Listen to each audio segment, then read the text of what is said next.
की जय। जय। श्री कृष्ण भगवान की जय। जय। चैत्र शुक्ल पक्ष की कामदा एकादशी व्रत कथा।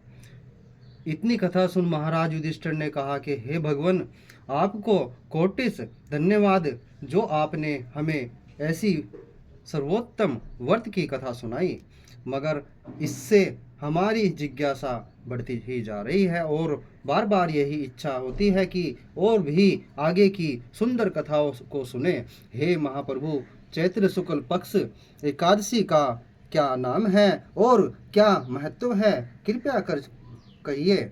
पांडुनंदन के इस प्रकार धर्म युक्त विनती विचारों को सुनकर भगवान श्री कृष्ण ने कहा कि हे राजन, यह प्रश्न महाराज दिलीप ने अपने गुरु महर्षि वशिष्ठ से किया था। उन्होंने जो कथा उन्हें सुनाई थी वही मैं तुम्हारे सम्मुख प्रकाश करते हुए। राजन, चैत्र शुक्ल पक्ष एकादशी का नाम कामदा एकादशी है।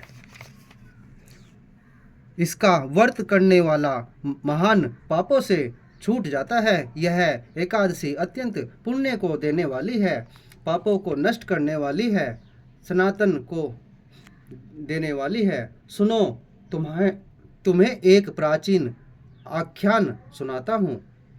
एक नगर का नाम भोगीपुर था और वह महान ऐश्वर्यों से संपन्न भी था। वहाँ पर यक्ष और गंधर्वों को निवास किया करते थे। राजा का नाम पुंडरीक था।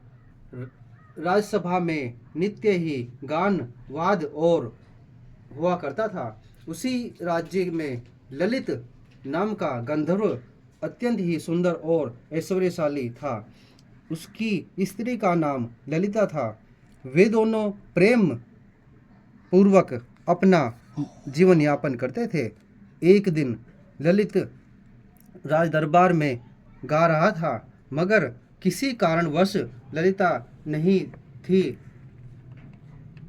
उसका ध्यान गाने में चूक गया और चुगलखोरों की बन आई। उन्होंने राजा से एक के चार लगाकर उसे क्रोधित कर दिया। राजा ने अत्यंत क्रोध होकर कहा, दुष्ट, तू राक्षस हो जा। राजा के शाप से ललित तुरंत ही राक्षस हो गया। उसका शरीर महा विशाल और भयंकर हो गया। हाथ पांव एकदम कुरूप और बेडौल हो गए। यह खबर ललिता के पास पहुंची तो वह दुख और बहुत ही दुखी हुई, मगर क्या कर सकती थी। रोती पीटती अपने पति के साथ वह भी निकल गई। ललित क्रूर कर्मों को अपने करने में रत हो गया। घूमते फिरते ये दोनों विंध्य प्रदेश के पर्वतों और जंगलों में जा पहुंचे, जहां पर महर्षि श्रृंगी का आश्रम था। ललिता दौड़ती हुई वहां महर्षि के आश्रम में जा पहुंची। महर्षि के चरणों में मस्तक रख रोने लगी। श्रृंगी ऋषि ने कहा, देवी, तुम कौन हो? यहाँ किसके साथ आई हो और क्या करती हो? महर्षि के ऐसे वचन सुनकर ललिता ने कहा कि हे प्रभु, मेरा नाम ललिता है। मैं वीर धनवा नामक गंधर्व की पुत्री हूँ। मेरा पति श्राप के कारण राक्षस हो गया है। उसी के कल्याण के लिए मैं आपकी शरण में आई हूँ। कृपया कर श्राप से मुक्त होने का कोई उपाय बतलाइए। ललिता के ऐसे वचन सुन महर्षि ने कहा कि हे देवी, अभी चैत्र का महीना है।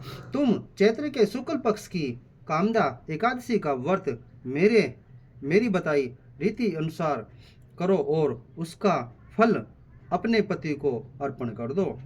तुम्हारा पति अवश्य ही श्राप से मुक्त होगा। ललिता ने महर्षि की बताई हुई रीति के अनुसार चैत्र शुक्ल पक्ष के कामदा एकादशी का व्रत विधिवत वहीं आश्रम में किया और द्वादशी के दिन उसका पुण्य फल अपने स्वामी को अर्पित कर भगवान से उनके श्राप को मोचन की प्रार्थना की।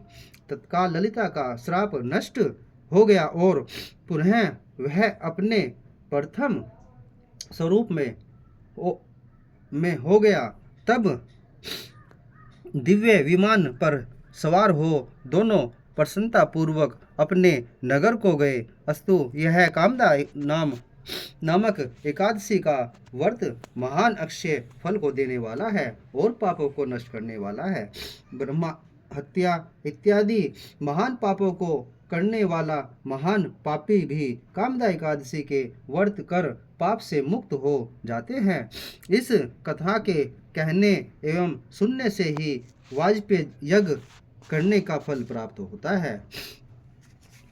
बोलिए एकादशी माता की जय। श्री कृष्ण जी भगवान की जय। हरे कृष्ण कृष्ण कृष्ण हरे हरे, हरे राम राम राम हरे हरे। हरि हरि बोल। हरि हरि बोल।